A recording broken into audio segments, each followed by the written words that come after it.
gente pede desculpa pelo que aconteceu, mas esse cartazinho acho que todo mundo já viu, né? Estava lá no grupo.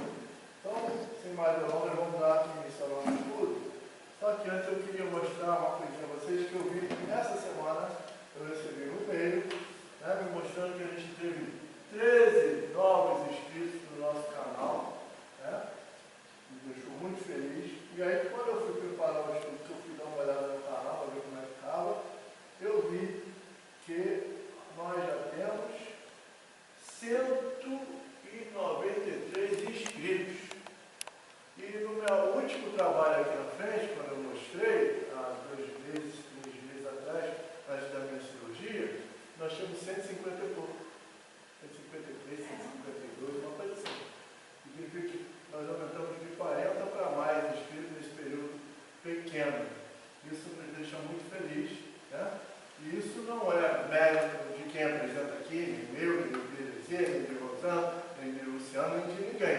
Né? Nem do Josemar, que entrou no grupo agora, a gente ficou muito feliz com isso. Nem da Elvira, esquecendo gente ainda, né? Mas tudo bem. Mas não é mérito da gente, é mérito de quem vem a casa, assiste, vai para casa, liga o YouTube, vê de novo, aperta lá, dá o ok, dá o like, né? E compartilha, divulga com os amigos, e por isso a gente está cumprindo, né, a nossa função, que é aumentar cada vez mais a divulgação da doutrina espírita. Essa semana também o Luciano participou de um outro grupo que a gente tem online, também chegou a 500, né? É um grupo bem maior, que é um grupo online, que fala que sai de casa, aquela coisa toda. Eles se reúnem 2 vezes por semana à noite. E aí também é um grupo que está, acho que há mais tempo, né, no YouTube. Então a gente vai ver quando a gente entende que a doutrina está sendo divulgada e a gente fica muito feliz com isso. Bom, então vamos lá para o nosso estudo. Antes que eu esqueça o que eu falar, depois de tanta confusão, pode ser que eu esqueça o que eu falar. Lembrando, esse tio não tinha não. Mas eu não fiz igual o Divaldo que não estudou nada, eu estudei. Então não tem condição de dar um branco total. Mas dá um branco parcial, branco total não dá. Então vamos para a nossa pergunta. Onde estava Deus enquanto eu sofria injustamente? E aí vocês podem notar que injustamente está entre aspas. Será que é injustamente, como o José Mar falou na quarta-feira? Por isso ele está entre aspas. E tem uma interrogação que está entre parênteses. Por que eu vou ter essa interrogação entre parênteses? Porque tem gente que faz essa pergunta, que não está fazendo pergunta, está fazendo afirmação. Até no tom de ironia. São aquelas pessoas que não acreditam em nada, são materialistas e que jogam essa frase, né? Principalmente quando estão no sofrimento alheio. E onde é que estava Deus nessa hora? O que foi? Então, botei ali. Para ver o que é a interrogação. Porque muitas vezes pessoas fazem, né, realmente essa interrogação. E é isso que a gente vai pretender ver hoje. Mas geralmente, quem fala essa frase, né, fala ela por 2 motivos. No modo de entender. Se vocês acharem outros, podem me falar que a gente vai incorporar aqui. Mas o primeiro motivo é esse que eu já falei, que é para justificar a descrença da existência de Deus e, portanto, a sua opção materialista. É aquele que fala de maneira jocosa, de maneira irônica, né? Que, onde é que estava o teu Deus aí nessa hora? Eles dizem, onde é que estava o teu Deus nessa hora? Ele existe? Por que está acontecendo isso? Não é tão bonzinho, por que está sofrendo? Eles falam assim. Outra pessoa, outro tipo de pergunta, né, é esse. As pessoas falam por não aceitar algum tipo de situação que elas estão vivendo na vida. Alguma passagem. Aquela pessoa que se considera boazinha, que às vezes é dessa encarnação boazinha, trabalha tudo direitinho, um bom pai de família, uma boa mãe de família, mas nada na vida dá certo. É o marido que abandona, ou a mulher que abandona, são os filhos que são mal criados, perde emprego, né? Vai sair de casa prontinho para a entrevista de trabalho, tropeça e cai na poça d'água, se suja todo. Tem aquela pessoa que tem aquela nuvenzinha preta em cima, que o vento sai em cima dela com raio de meu monte, o popular uruca. E aí a pessoa não entende e faz esse tipo de pergunta. Por que eu sou? Onde é que está Deus quando eu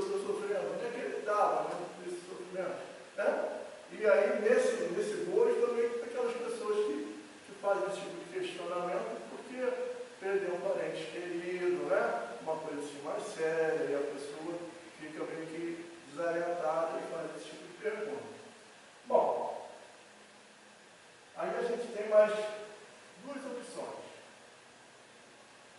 Primeiro, quem faz essa pergunta? Quem é Deus? Quem é Deus? E aí nós temos duas maneiras de entender essa pergunta. Quem faz essa pergunta, quem é Deus? Alguns veem Deus assim,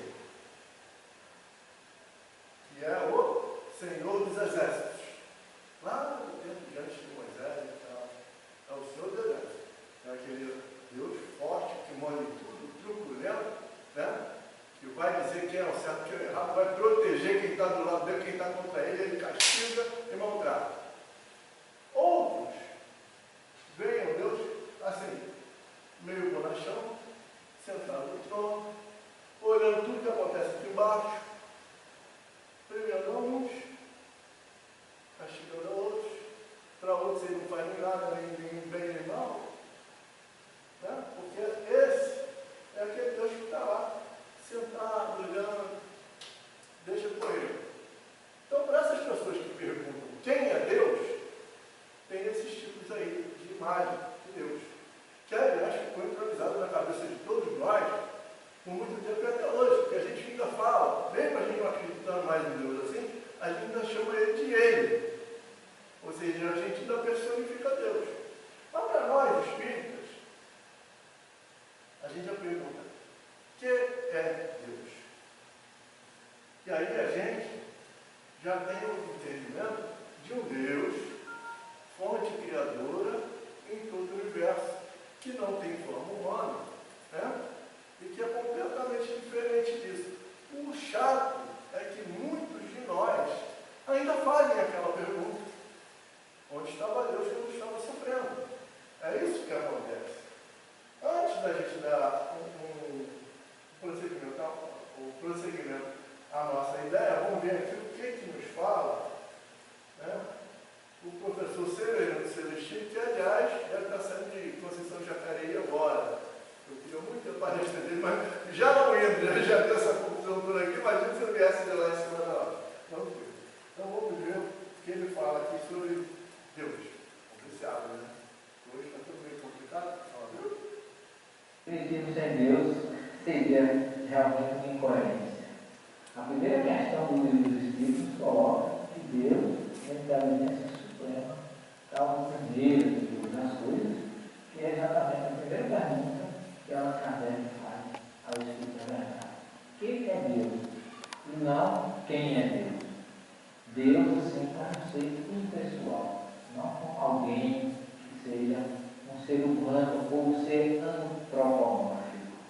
A estrutura da doutrina espírita, toda a sua excelência, do capítulo 1 do livro dos Espíritos, gira em torno de Deus.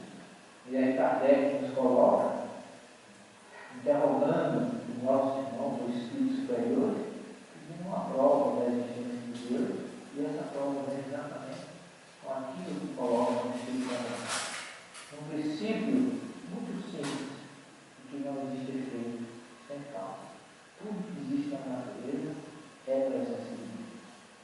Alguém interrogando, está no livro de Jó, perguntando quem é Deus, ele disse: não pergunte a mim, pergunte a natureza, pergunte às aves, pergunte às cachoeiras, às águas, aos rios, aos montes, que ali sim a resposta virá, que é aí que você pode encontrar Deus. Deus não se define, é algo indefinido. Muitas vezes alguém diz: se você perguntar quem ou o que é Deus, eu não sei dizer. Se você perguntar onde está Deus, eu também não sei dizer.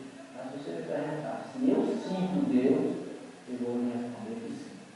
E Deus está exatamente dentro de cada um de nós, em sua essência, em sua base espiritual, porque o próprio Jesus coloca no Evangelho de João que Deus é Espírito. E como Espírito, ele não pode ter forma humana, como muita gente pensa, como foi pintado aquela forma antropomórfica. Mas Deus é algo indefinível. Ninguém é capaz de definir, porque realmente ele não é conhecido até hoje pela humanidade do ponto de vista da essência material. Ele é conhecido, como coloca o livro dos Espíritos,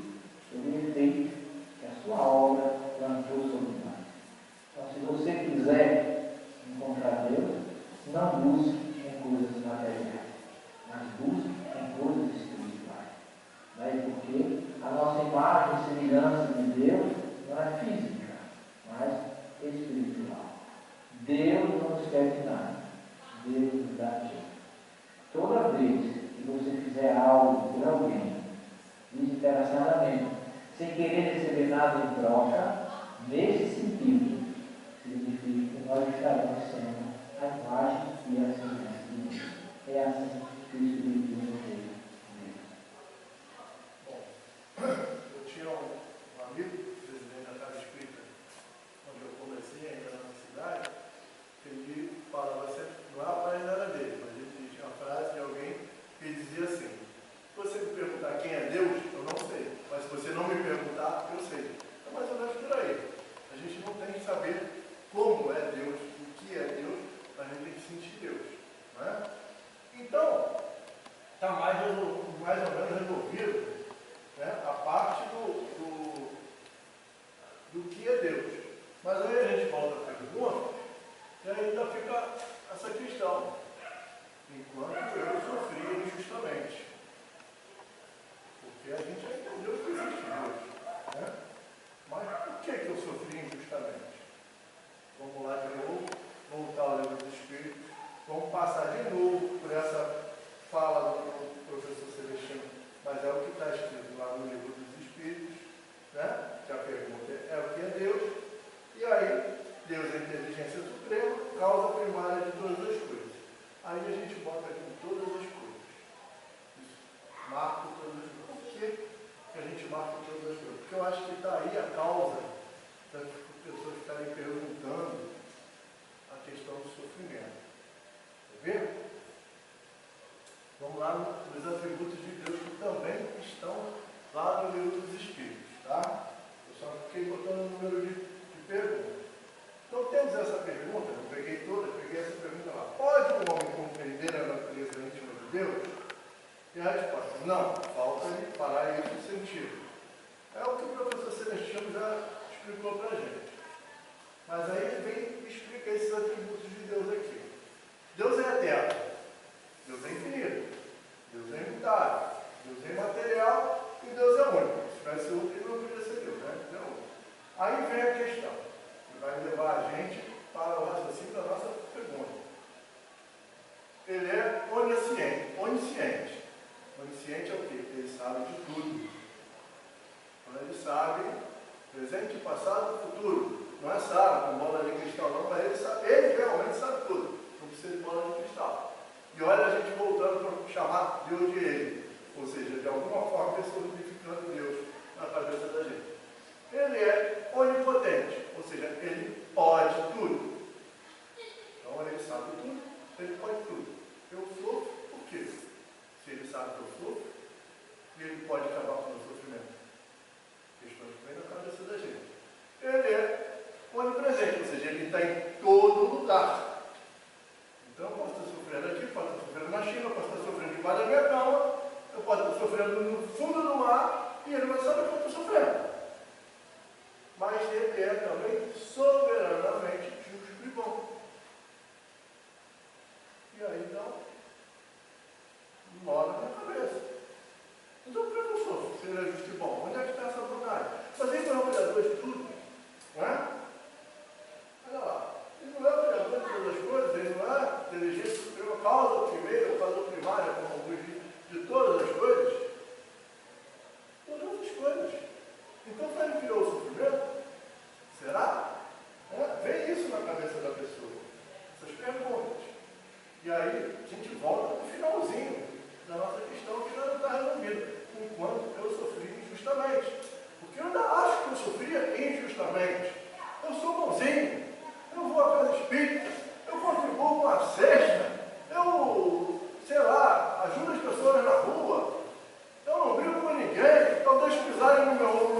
será que ele criou o mal?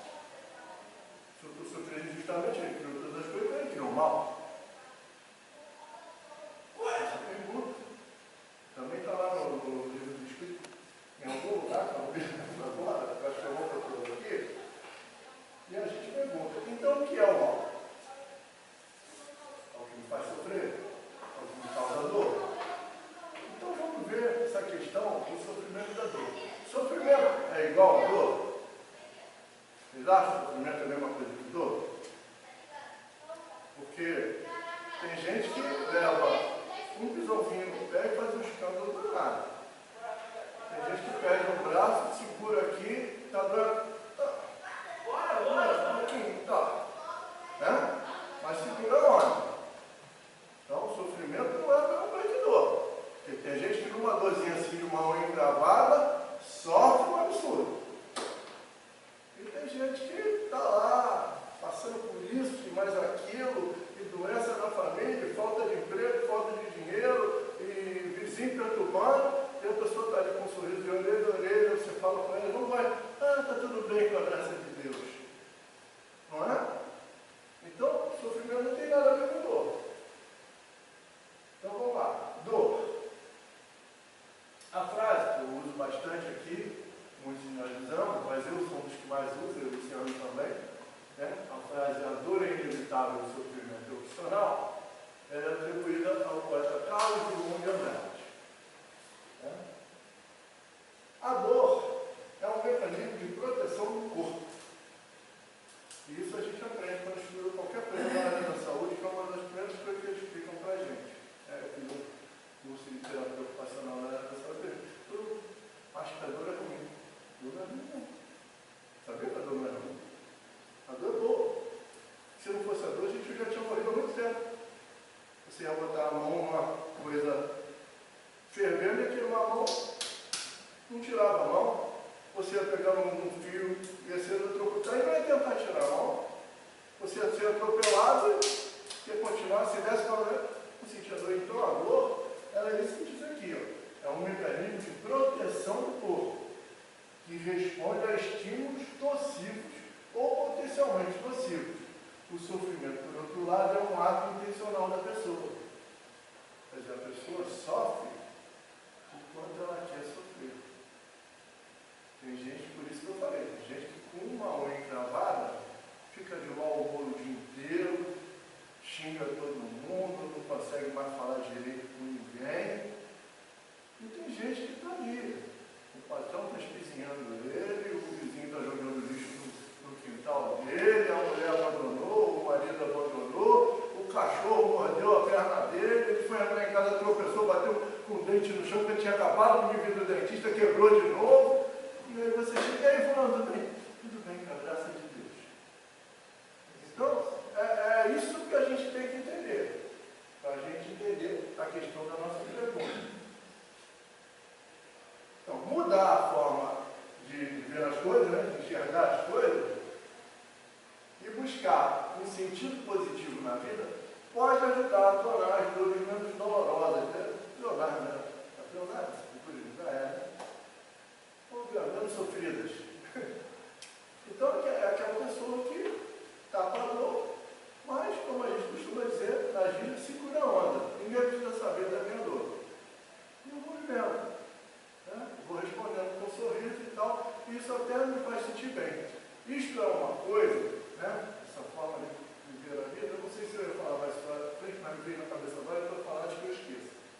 Isso é uma coisa que eu sempre falo aqui com o atendimento fraterno. Amanhã seria agir. Eu falo com uma veterana do lado das pessoas. Que a pessoa chega aqui sofrida com o atendimento fraterno e vem me contar um caso. E aí eu falo para ela, você sabe da história da dor de cabeça e da topada? Não, qual é? Você vem pela rua, uma dor de cabeça danada. Você não consegue nem abrir o olho dele. Está doido para chegar em casa, se jogar no chuveiro, tomar um banho, se jogar na cama e ficar ali no escurinho e não quer ouvir a voz de ninguém, porque a sua cabeça faz tum, tum, tum, tum, tum, tum. E aí, porque você não está prestando atenção, porque está com dor de cabeça, dá uma topada e arrebenta o dedão. O que acontece na dor de cabeça?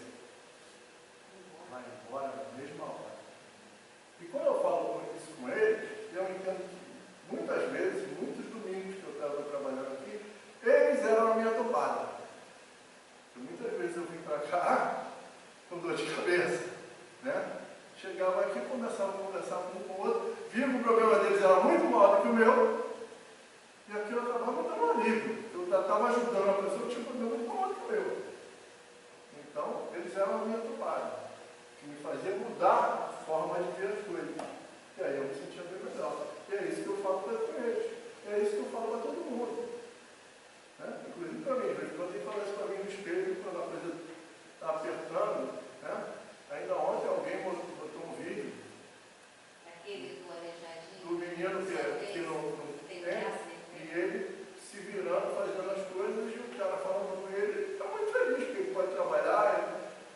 Né? Aí o cara se envergonha, porque o cara está dentro do carro, né? O cara está bem vestido, o cara, mas está preocupado com outras coisas. E aquela pessoa está passando por uma encarnação, não é nem um momento, que o menino está passando por uma encarnação muito difícil.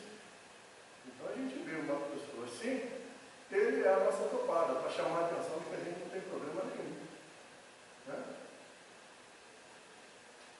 Então vamos lá. Então vamos lá, sofrimento. Aí a gente vai para a questão do Evangelho segundo o Espiritismo. Né? Agora aqui é mais leitura mesmo. Né? Ele fala assim, quando Cristo diz, bem-aventurados os aflitos, o reino dos céus lhe pertence, não se referia de modo geral aos que sofrem, visto que sofrem todos os que se encontram na terra. Todo mundo. Né? Quer ocupem tronos, quer jazam da palha. Mas poucos sofrem bem. E é disso que a gente está falando aqui. Aqueles que não sabem sofrer e acham que estão sofrendo injustiça de Deus. Nós. Né? Sofrer resignadamente. Pois é.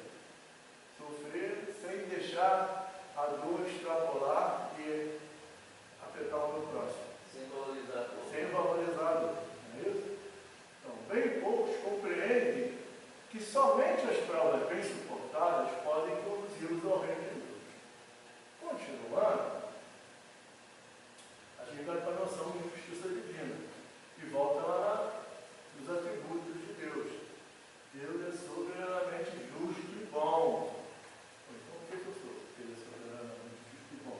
E ele sabe de tudo, ele está vendo tudo, e eu sou bonzinho, por que eu estou sofrendo? Aí a gente vai lá no Evangelho segundo o Espírito, segundo o Espiritismo de novo, no capítulo 5, bem-aventurados aflitos, e vão lá. Bem-aventurados os que choram, os que serão consolados. Bem-aventurados os famintos e os sequiosos de justiça, pois que serão saciados. Bem-aventurados os que sofrem perseguição pela justiça, pois que é deles o reino dos céus. Bem-aventurados vós, que sois pobres, porque vosso é o reino dos céus. Bem-aventurados vós, que agora tendes fome, porque sereis saciados. Ditosos sois, vós que agora chorais, porque rireis. Mas, ai de vós, ricos, que tendes no mundo a vossa consolação. Ai de vós que estáis saciados, porque tereis fome.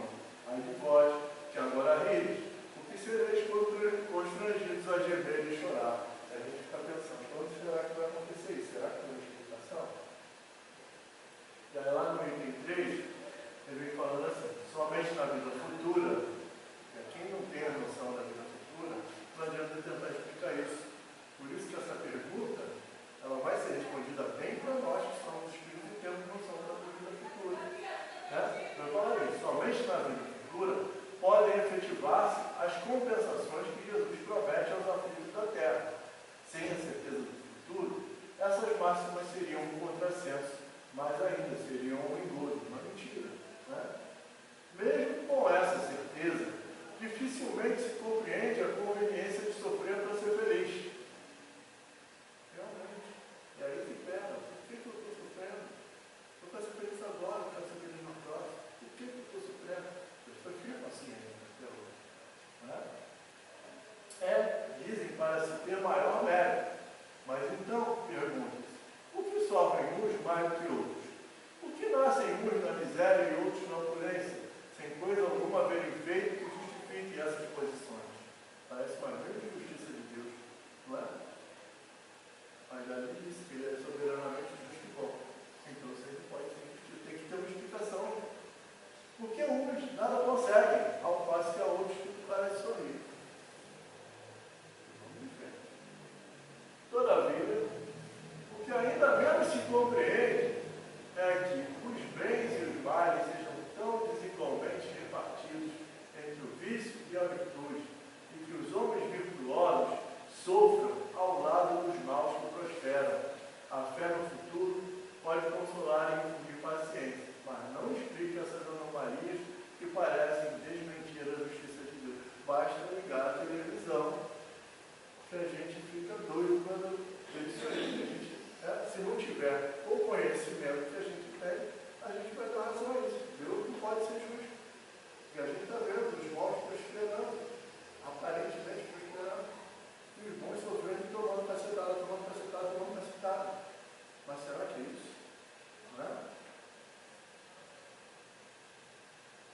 Entretanto, desde que admita a existência de Deus, ninguém o pode conceber sem o infinito das perfeições, como a gente disse lá no início. Ele necessariamente tem todo o poder, toda a justiça, toda a bondade, sem o que não seria Deus.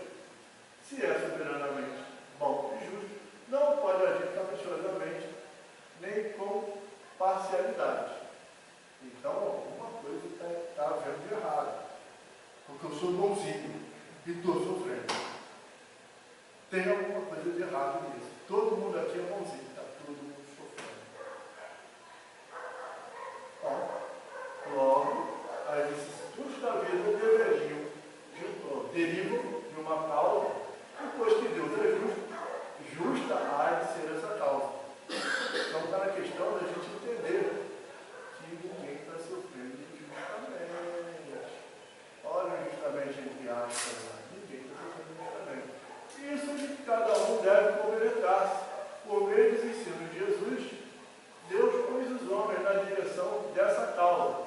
E hoje, julgamos-os suficientemente maduros para compreendê-la. Ou seja, nós hoje já temos amadurecimento suficientemente para entender a razão disso. Por isso que nos foi dado conhecer a ideia de reencarnação. E o passado está ligado ao presente, que vai gerar o futuro. Então, é essa compreensão que nós já temos. Então, ele revela completamente a luz da causa, por meio do Espiritismo, isto é, pela palavra do Espírito. E aí a gente volta, né, dá a nossa pergunta. Se justa há de ser a causa, se maduros estamos para compreendê-la, a gente volta para a nossa frasezinha, a gente já entendeu sobre Deus, que Deus não tem como explicar, tem que sentir, e a gente fica no eu sofrido. O injustamente, ele passa a ser justamente. Então a gente já sabe que não é justamente. A gente já sabe que essa frase perde todo o sentido. Depois que a gente entende a justiça de Deus, porque a gente entende que é Deus, a gente vê que essa frase não existe. Não deveria existir. Eu lembro de uma coisa, não sei se vocês conhecem, mas é um poeminha que, a primeira vez que eu recebi esse poema, eu era adolescente, uma colega minha que nem é espírita, eu acho que eu estava entrando na mocidade espírita, me deu uma folhinha com esse poema, e eu achei muito interessante. Me perdoe se eu me emocionar todo dia, porque até hoje, toda vez que eu leio esse poema, me brota lá no amizade. Vamos ver se eu posso segurar. Uma noite eu tive um sonho.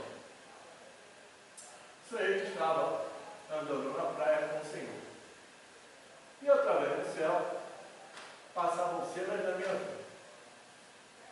Para cada cena que se passava, percebi que eram deixados 2 pares de pegadas na areia. Um era meu, o outro do Senhor. Quando a última cena da minha vida passou diante de nós, olhei para trás, para as pegadas na areia, e notei que muitas vezes no caminho da minha vida havia apenas um par de pegadas na areia. Notei também que isso aconteceu nos momentos mais difíceis e angustiosos do meu viver. E aí, como eu sou injusto, eu fui logo botando a culpa do Senhor. E aí eu falei, isso entristeceu-me deveras, e perguntei então ao Senhor, com toda a minha arrogância: Senhor, tu me disseste que uma vez que eu resolvi te seguir, ou seja, eu sou bonzinho, não tenho nada a sofrer, né? Tu andarias sempre comigo, todo o caminho, mas notei que durante as maiores atribulações do meu viver, havia na areia 2 caminhos da vida, apenas um par de pegadas. Havia na areia dos caminhos da vida apenas um par de pegadas. Não compreendo porque nas horas que mais necessitava de ti, tu me deixaste. Olha a nossa arrogância, olha a nossa desconfiança. O Senhor me respondeu: meu precioso filho,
Esse vídeo está no YouTube, no link que está aí em cima.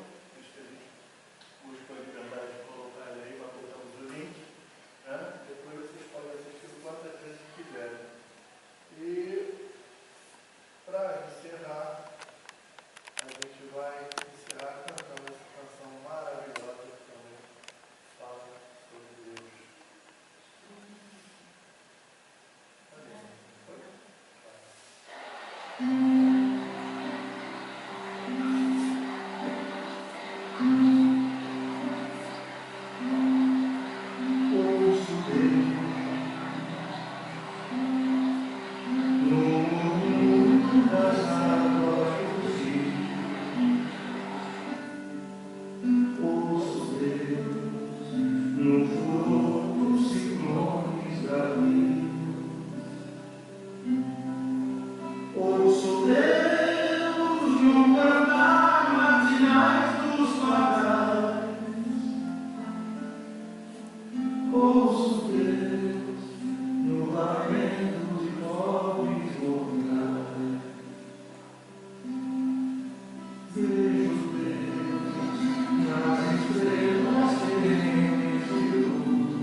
Sinto Deus na tristeza.